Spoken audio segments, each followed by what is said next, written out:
Hello दोस्तों, knowledge hub में आपका स्वागत है। और आज का नॉलेज है हिस्ट्री। अब मैं ये सोच रहा हूँ कि हिस्ट्री का अब सिलेबस ही पूरा ख़त्म करवा दूँ, तो आप पेशेंस बनाए रखें, धैर्य रखें।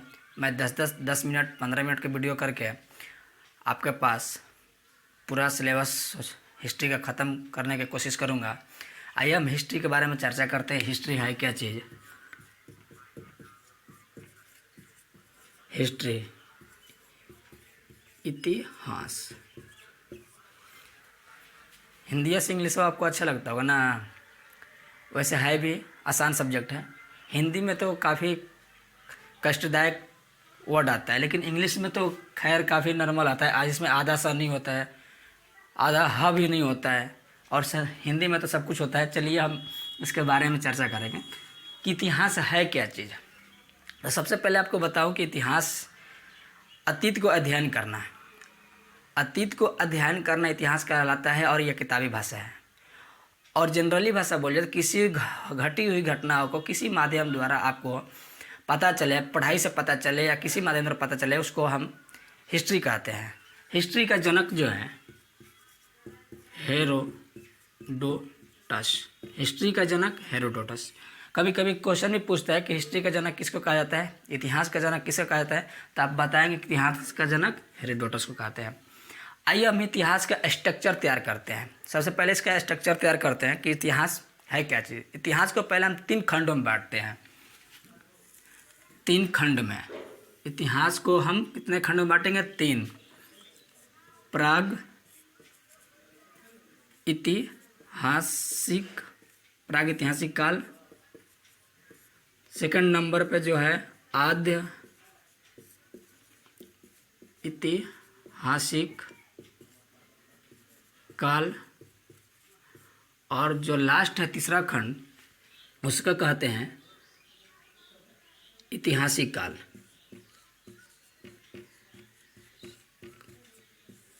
ऐतिहासिक काल। आपको मन में लगता होगा कि इतिहास खत्म हो गया। नहीं रे बाबा, इतिहास तो अभी स्टार्ट हुआ है। इतिहास का मैंने तो अभी ये बताया 3 खंड। पहला खंड जो है प्राग ऐतिहासिक काल में, इसमें क्या क्या चीज़ आता है उसके पहले हम पढ़ देंगे कि प्राग ऐतिहासिक काल में क्या आता है। पहले आएगा पूरा पाषाण काल। दूसरे नंबर पे जो पढ़ने के लिए आएगा वो आएगा मध्य पाषाण काल। और तीसरा नंबर पे जो आएगा वो नव पाषाण काल। और चौथे नंबर पर जो आएगा ताम्र पाषाण काल। इसके बाद आदि ऐतिहासिक काल में हम आएंगे, तो आदि ऐतिहासिक काल में पढ़ेंगे सिंधु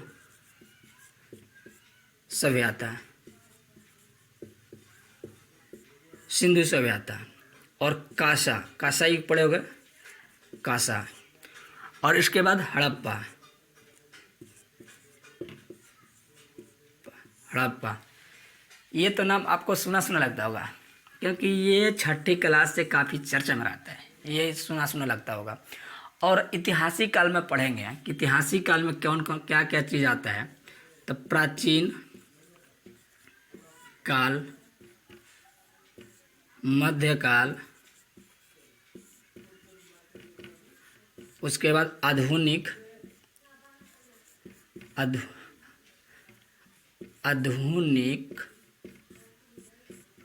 काल, और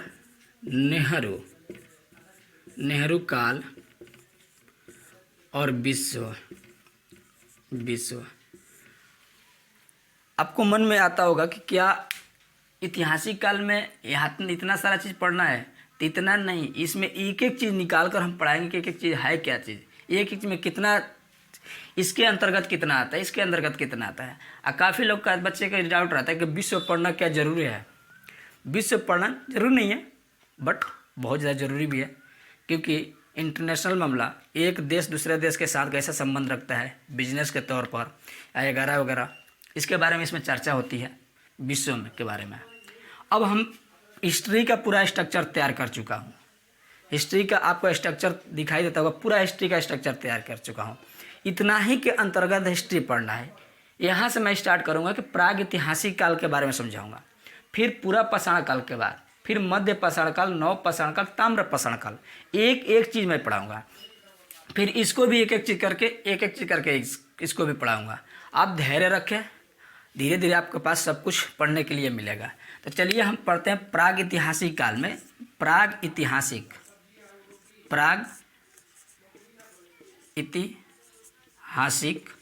किसे कहते हैं, काल किसे कहते हैं, इसमें के बारे में जानकारी प्राप्त करते हैं। प्राग ऐतिहासिक काल के समय मानव पढ़ना लिखना नहीं जानता था। अब जब मानव पढ़े लिखेगा ही नहीं तब पढ़ेगा क्या चीज़। और इसके अंतर्गत इसकी जानकारी केवल पुरातात्विक से मिलता है। उसी पुरातात्विक काल को पाषाण काल कहा जाता है।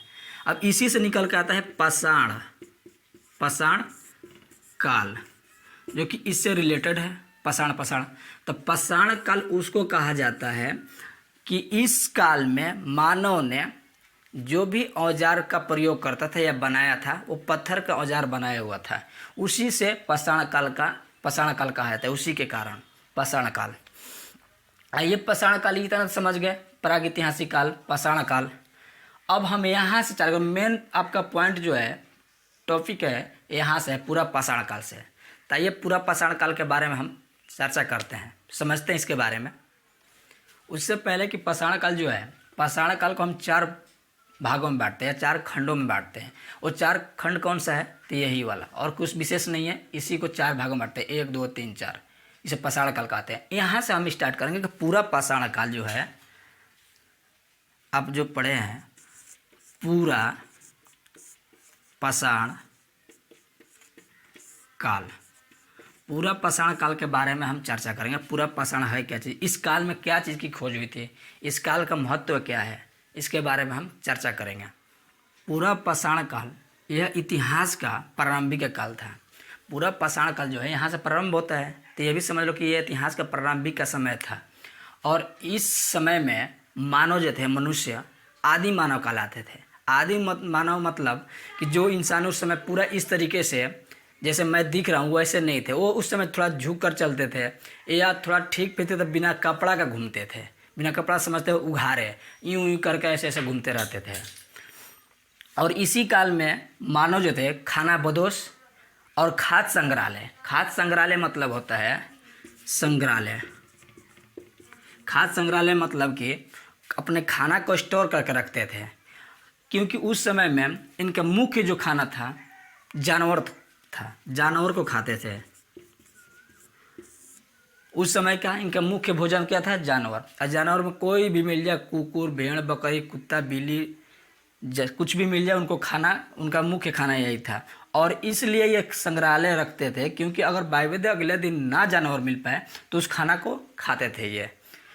और इसी काल को हम पूरा पाषाण काल कहते हैं। इस काल में मनुष्य ने एक और बड़ी बेहतरीन चीज़ सीखा था, जो कि आग जलाना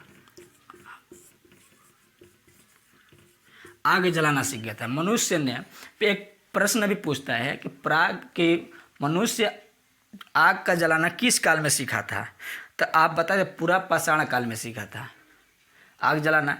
इसी काल को हम, जितना मैंने बताया, इसी काल को हम प्राग ऐतिहासिक पूरा पाषाण काल कहते हैं। और इसके बाद मैं कोशिश करूंगा कि आपको अगले वीडियो में ये तीनों जो बचा हुआ है, मध्य पाषाण काल, नव पाषाण काल और ताम्र पाषाण काल, इसका अगला वीडियो बनाऊंगा। और मुझे इस वीडियो को ज़रूर देखें और सपोर्ट करें, कमेंट भी करें।